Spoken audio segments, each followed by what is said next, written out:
মিলাদ শুনবেন? হুজুরের মিলাদ। আম্মাজান আমেনা বা রাসূল সাল্লাল্লাহু আলাইহি সাল্লামের মা আমেনা যখন সন্তান পেটে গেছে, মুহাম্মদ রাসূলুল্লাহ সাল্লাল্লাহু আলাইহি সাল্লাম যখন আব্দুল্লাহ ইন্তেকাল করেছেন, আর হুজুর আকরাম সাল্লাল্লাহু আলাইহি সাল্লামের বাবা তখন হঠাৎ করে একদিন মহল্লার কিছু মহিলা আব্দুল মুত্তালিব দাদা ওনার কাছে যাইয়া একটা আপত্তি জানিয়েছেন, কিছু আলোচনা করেছেন। সে আলোচনাটা হইল, আপনার বৌমা আব্দুল্লাহ আপনার ছেলে দুনিয়ার থেকে চলে গেছে, কিন্তু এত দামি আর এত সুগন্ধিযুক্ত আতর ব্যবহার করে বিধবা মহিলাদের জন্য, এগুলি ঠিক না। সেই কথা আব্দুল মুত্তালিবকে যাই বলছেন। আব্দুল মুত্তালিব বৌমারে ডাইকা বলেন, ও বৌমা, আমার ছেলে দুনিয়ার থেকে চলে গেছে, তুমি আমার আদরের বউ, আর তোমার পেটের ভিতরে এখন সন্তান, আমি এই সন্তানের জন্য কত আশা আকাঙ্ক্ষা নিয়ে আসি। এখন তোমার সম্পর্কে একটা সমালোচনা শুনলে তো আমার কাছে খুব খারাপ লাগে। লোকজন এসে আমাকে বলছে, তুমি নাকি খুব সুগন্ধিযুক্ত আতর ব্যবহার করো সবসময়, যেইগুলি বিধবা নারীর জন্য ঠিক না। আমেনা চোখের পানি ছেড়ে দিয়ে বলে, ও শ্বশুর আব্বা, আমি কি করব? যেদিন থেকে আমার এই সন্তান পেটের ভিতরে গেছে, ওই দিন থেকে আমার সমস্ত শরীর থেকে মেশকে আম্মার চাইতে বেশি সুগন্ধি বের হয়েছে। মা আমেনা বলেন, শ্বশুর আব্বা, আমি কি করব?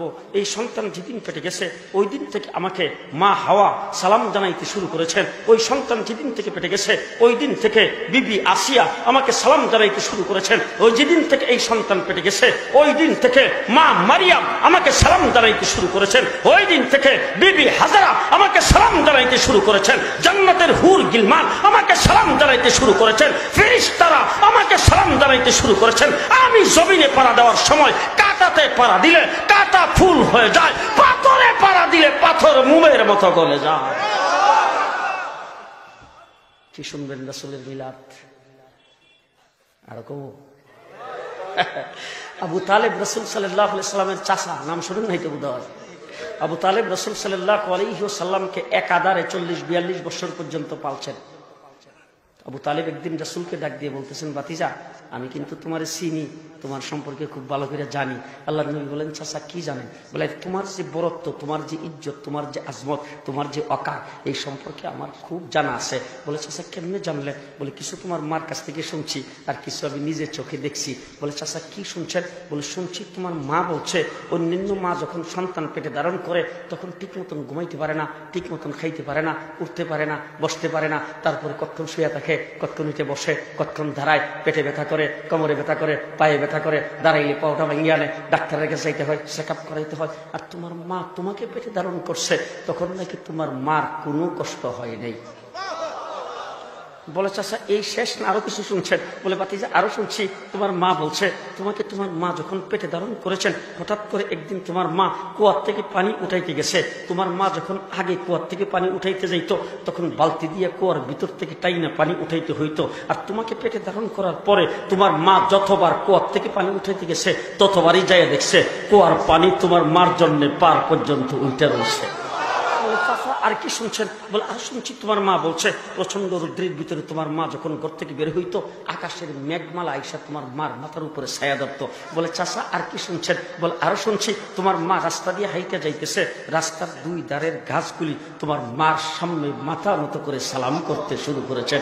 বলে, চাচা আর কি শুনছেন? বলে, তোমার মা নাকি পাহাড়ের নিকট দিয়ে যাইতেছেন, আর পাহাড় থেকে পাথরের খণ্ডগুলি গড়ে গড়ে পরে তোমার মার পায়ের কাছে আইসা সালাম করতে শুরু করেছেন। বলে, চাচা আর কি শুনছেন? বলে, আরো শুনছি তোমার মা বলছে অন্যান্য সন্তান ডেলিভারির সময় তখন খুব কষ্ট হয় মার, কিন্তু তোমাকে ডেলিভারির সময় তোমার মার নাকি কোনো দায়ও লাগে নাই, কোনো কষ্ট হয় নাই। বলে, চাচা আর কি শুনছেন? বলে, আরো শুনছি অন্যান্য সন্তান যখন জন্মগ্রহণ করে তখন যেই ঘরে জন্মগ্রহণ করে ঘরটার মধ্যে দুর্গন্ধ ছড়ায় পড়ে, স্প্রে করতে হয়, ধূপ জ্বালাইতে হয়, তারপরেও মানুষ দুর্গন্ধের কারণে সেখানে ভালো মানুষ গমন করে না। আর তুমি যেই ঘরে জন্মগ্রহণ করেছ সেই ঘরটা মেশকে আম্বরের সুগন্ধিতে পরিণত হয়েছে।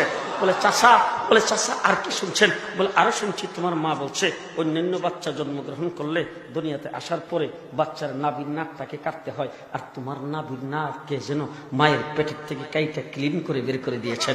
বলে, চাচা আর কি শুনছেন? বলে, আরো শুনছি ছেলে সন্তান জন্মগ্রহণ করলে দুনিয়াতে আসার পরে তার মুসলমানি করাইতে হয়, খতনা করাইতে হয়, তোমার কে যেন মায়ের পেটের থেকে খতনা করাইয়া তারপরে বের করে দিয়েছেন। বলে, চাচা আর কি শুনছেন? বলে, আরো শুনছি তোমার মা বলছে তুমি যখন মায়ের পেটের থেকে জন্মগ্রহণ গ্রহণ করেছো, অন্যান্য বাচ্চা মায়ের পেটের থেকে বের হইলে তখন তার শরীরের মধ্যে পানি, রক্ত এইগুলি লেগে থাকে। সেভলন দিয়া, ডেটল দিয়া, ভালো পরিষ্কার পানি দিয়া ধইয়া মুছে পরিষ্কার করতে হয়। তোমার কে যেন তোমার মায়ের পেটের থেকে ধয়ে মুছে পরিষ্কার পাক পবিত্র করে ক্লিন করে বের করে দিয়েছেন। বলে চাচা আর কি শুনছেন? বলে আরো শুনছি, আরো আশ্চর্যের ঘটনা। বলি কি আশ্চর্যের ঘটনা? তুমি যখন দুনিয়াতে আসছো, তুমি নাকি আইসা তোমার মার পেটের থেকে বের হইতে দেরি, এমনি তুমি আত্তাহিয়াতু শুরুতে নিজে নিজে বসতে দেরি নাই, আত্তাহিয়াতু শুরুতে বৈশাই তুমি নাকি আল্লাহু আকবার বলে সেজদায় চলে গেছো। সেজদার মধ্যে যাইয়া তুমি কিছু সময় কাটাইছো, কি যেন বলছো তোমার মা বুঝতে পারে নাই। এরপরে তুমি সেজদার থেকে মাথা উঠাইছো, উঠাই আত্তাহিয়াতু শুরুতে বসে তোমার হাতের আঙ্গুলিটা উপরের দিকে যখন উঠাইছো, উঠাইবার মাত্র তোমার মা দেখে একটা নূর বের হয়ে গোটা জগৎটা আলোকিত হয়ে গেছে। যেই নূরের আলোতে তোমার মা রুম আর পারস্যের বড় বড় মহলগুলি দেখতে শুরু করেছেন। বলে চাচা আর কি শুনছেন? বলে এরপরে নাকি তুমি কাঠিয়ে শুইছো, শোয়ার পরে তোমার মা টান দিয়ে তোমাকে কুলে নিয়েছেন। এমন সময় দেখে ঘরের ছাদটা উপর দিক দিয়ে খুলে গেছে। এরপরে ঘরের ভিতরে কুয়াশা ঢুকতে শুরু করেছেন। অল্পক্ষণের ভিতরে ঘরটা অন্ধকার হয়ে গেছে, কুয়াশা আচ্ছাদিত হয়ে গেছে। এরপরে গায়ের থেকে একটা আওয়াজ আসছে, এই বাচ্চাকে কিছু সময়ের জন্য মার চোখের আড়াল করে দেওয়া হোক। হঠাৎ করে তোমার মা দেখে তুমি আর নাই, তুমি তোমার মার থেকে গায়েব হয়ে গেছো। এরপরে একজনে আওয়াজ দিয়ে বলতেছেন, এই বাচ্চাকে উত্তর দক্ষিণ পূর্ব পশ্চিম গোটা জগৎটা ঘুরাইয়া সমস্ত মাখলুকাতের কাছে তাকে পরিচয় করে দেওয়া হোক। এরপরে আর তুমি হঠাৎ করে আবার আমার কুলে আসছো। তোমার মা বলতেছেন তোমার মার কুলে আসছো। কুলে আসার পরে একজনে গায়েব থেকে আওয়াজ দিয়ে বলতেছেন, 1,24,000 পয়গম্বর যত গুণ দিয়ে আল্লাহ পাক সৃষ্টি করেছিলেন, সমস্ত পয়গম্বরের গুণ এই বাচ্চার ভিতরে ঢুকাই দেওয়া হোক। শুধু তাই না, হাইওয়ান, জন্তু, জানোয়ার থেকে শুরু করে আল্লাহ পাক যত মাখলুকাত তৈরি করেছেন, সমস্ত মাখলুকাতের ভালো গুণগুলি এই বাচ্চার ভিতরে ঢুকাইয়া দেওয়া হোক। বলে চাচা আর কি শুনছেন? বলে আরেকটা আমি নিজে দেখছি। বলে আরো আশ্চর্য। বলে এটা কি? বলে তুমি শুবে সাদেকের সময় জন্মগ্রহণ করেছিলে।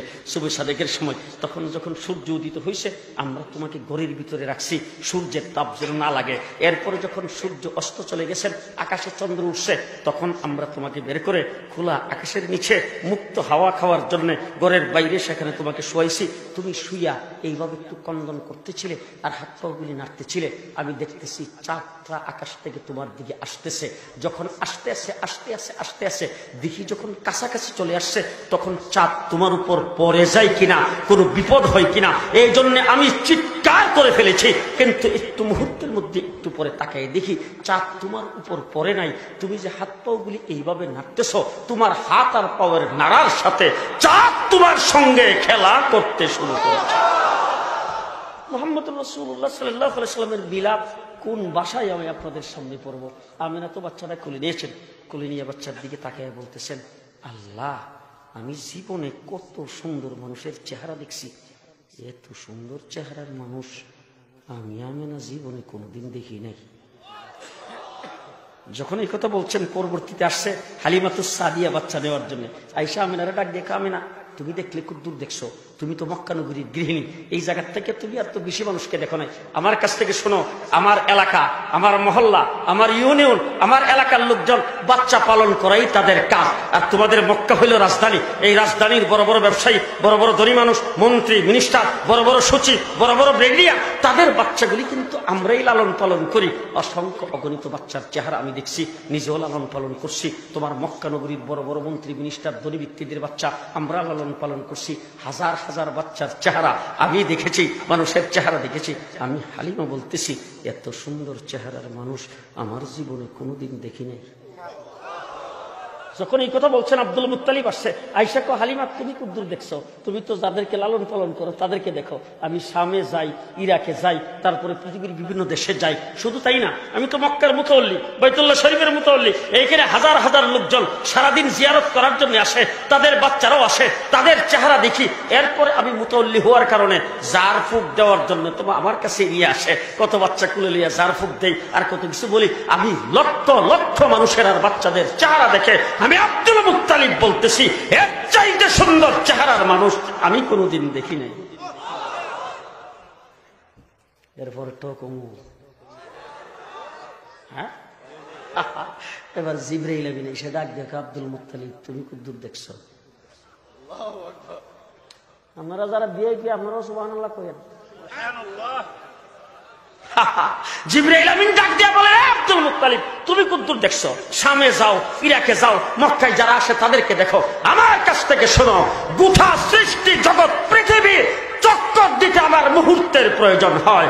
আদম থেকে শুরু করে পর্যন্ত যত মানুষ পৃথিবীতে আগমন করেছেন সকলের চেহারা আমি দেখেছি, সমস্ত নবীদের চেহারা আমি দেখেছি। শুধু তাই না, জান্নাতের হুর গিলমানদেরকে দেখেছি আমি, ফিরিস্তাদের সর্দার ফিরিস্তাদেরকে দেখেছি, সৃষ্টি জগতের সমস্ত মাখলুকাতকে আমি দেখেছি। শুধু তাই না, হযরত আদম থেকে শুরু করে ঈসা আলাইহিস সালাম পর্যন্ত সমস্ত নবীকে আল্লাহ পাক যুগে যুগে সুন্দর বানিয়ে পাঠিয়েছেন, আমি তাদের চেহারা দেখেছি। শুধু তাই না, হযরত আদম আলাইহিস সালামকে জান্নাতের ভিতরে দেখছি, হাওয়া আলাইহিস সালামকে জান্নাতের ভিতরে দেখছি, নূহ আলাইহিস সালামকে কিস্তিতে দেখেছি, ইব্রাহিম আলাইহিস সালামকে নমরুদের আগুনে দেখেছি, ইউনূস আলাইহিস সালামকে মাছের পেটে দেখেছি, ইউসুফ আলাইহিস সালামকে কুয়ার ভিতরে আমি হাত দিয়ে ধরে রেখেছিলাম, সুলাইমান আলাইহিস সালামকে সিংহাসনে দেখেছি, ঈসা আলাইহিস সালামকে মায়ের কোলে কথা বলতে দেখেছি। আমি বলতেছি জিবরাইল এত সুন্দর চেহারার মানুষ আমার জীবনে আমি সৃষ্টি জগতে কোনোদিন দেখিনি। এরপরেরটাও শুনবে। আল্লাহ রাব্বুল আলামিন ডাক দিয়ে বলেন, জিবরাইল তুমি দেখবা কোথা থেকে, আবার আমার কাছ থেকে শোনো, আমি রাব্বুল আলামিন মুহাম্মদের চাইতে সুন্দর কাউকে সৃষ্টি করি নাই।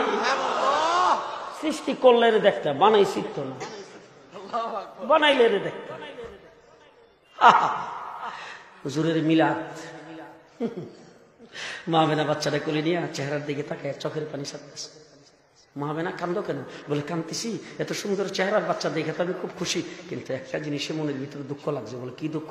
বলে দুঃখটা হলো ছেলেটার তো বাবা নাই, যদি আজকে বাবা থাকতো তাইলে আস্তে আস্তে ছেলেটা যখন বড় হইতো তখন মক্কার বাজার থেকে কত সুন্দর খেলনা কিনে এনে দিত, আর এগুলি দিয়ে সে খেলতো, আর আমি তাকায় তাকায় দেখতাম, তার বাবা দেখতো, মনে বড় খুশি লাগতো। আজকে তো সে তার বাবা নাই, তাকে খেলনা কিনে দিবে কে? সে কি খেলনা দিয়ে খেলবে? খেলনা কিনে দেওয়ার কোনো লোকজন তো নাই। আমার আল্লাহ রাব্বুল আলামিন ডাক দেখা, আমেনা তুমি কি বাবু, তার খেলনা কে কিনে দিবে? তোমার জীবন সন্তান আমার তো মাহবুব, খুব ভালো করে মনে রাখো আমেনা, তার বাবা যদি দুনিয়াতে জীবিত থাকতো তাইলে তার প্লাস্টিকের খেলনা কিনে দিত, কাঠের খেলনা কিনে দিত, বাঁশের খেলনা কিনে দিত, লোহার খেলনা কিনে দিত, পিতলের খেলনা কিনে দিত, স্টাইলের খেলনা কিনে দিত। ও আমেনা, তাকে খেলার বয়স হইতে দাও। আমি রাব্বুল আলামিন মক্কায় দাঁড়ায়া আঙ্গুল দিয়ে ইশারা দেবে, আকাশের চন্দ্র দুই টুকরা করে খেলা করায় দেবে। মুহাম্মদুর রাসূলুল্লাহ সাল্লাল্লাহু আলাইহি ওয়াসাল্লামকে তো দেখি একটা অলৌকিক ঘটনা দেখাও তো। আমার নবী সাল্লাল্লাহু আলাইহি ওয়াসাল্লাম খোলা আকাশের নিচে দাঁড়ায় আঙ্গুল দিয়ে ইশারা দিছে, আকাশের চন্দ্র দুই টুকরা হয়ে গেছে। সুবহানাল্লাহ! কি এর দুনিয়ার খেলনা দিয়ে খেলবে? আঙ্গুলের ইশারায় আকাশের চন্দ্র দুই টুকরা করে খেলা করাইয়া দেব। আমার ভাইরা শুধু সময় দেখতাম আমাদের দেশে সিমের বিচি হাতে নিয়ে একজন আরেকজন কইতো, এ কত দিকে জুন না বেজুর, জুন না বেজুর। আবু জেহেল রাসূলের সামনে এসে একদিন কবার বাতিজা কত দিকে আমার মুড়ির ভিতর কি আছে, মানে জুন না বেজুর। আল্লাহর নবী ডাক দিয়ে আল্লাহ খেলা কেমনে দেখায়। আল্লাহর নবী ডাক দিয়ে চাচা আমি না কইয়া মুড়ির ভিতরে জিরে আছে হিদে কইয়া দেব। হুজুর আঙ্গুল দিয়ে ইশারা দিছে, মুঠির ভিতরের পাথর জবান খুলে গেছে, লা ইলাহা ইল্লাল্লাহর কালিমা পড়তে শুরু করে দিয়েছে। মুহাম্মদুর রাসূলুল্লাহ সাল্লাল্লাহু আলাইহি ওয়াসাল্লামের মা চোখের পানি ছাড়তেছে আর বলতেছে, হায় রে, তার বাবা যদি আজকে জীবিত থাকতো কত খুশি হইতো। আস্তে আস্তে ছেলেটা বড় হইতো, আঙ্গুলে ধরে ধরে হাঁটাইতো, কত জায়গায় নিয়ে যাইতো, কত জায়গায় ঘোরাফেরা করাইতো। আজকে তার বাবা তো দুনিয়াতে জীবিত নাই, তার ঘোরাফেরাই বা করাইবার মতো মানুষও তো নাই, সে তো ইতিম হইয়া দুনিয়াতে আসছেন। আল্লাহ ডাক দেখে, আমেনা তুমি কি চিন্তা করো, তার বাবা যদি জীবিত থাকতো কোথায় ঘুরাইতো? হেরামের ভিতরে নিয়ে যাইতো, বাইরে নিয়ে যেত, পাহাড়ের উপরে নিয়ে যেত, নিচে নামাইতো, অলিগুলিতে নিয়ে ঘুরাইতো। ও আমেনা, আমার মাহবুবকে ঘোরাফেরার বয়স হইতে দাও। মক্কা থেকে আঙ্গুলে ধরে টান দেব, সাত আসমান পাড়ি দিয়ে আরশ কুরসি লৌহ কলম ঘুরাইয়া আমার দরবার নিয়ে বসায়া। মুহাম্মদুর রাসূলুল্লাহ সাল্লাল্লাহু আলাইহি ওয়াসাল্লামকে আঙ্গুলে ধরে ঘুরাইলে তার বাবা কোথায় ঘুরাইতো? তার ঘোরার বয়স যখন হবে আমি কোথায় নিয়ে যাব?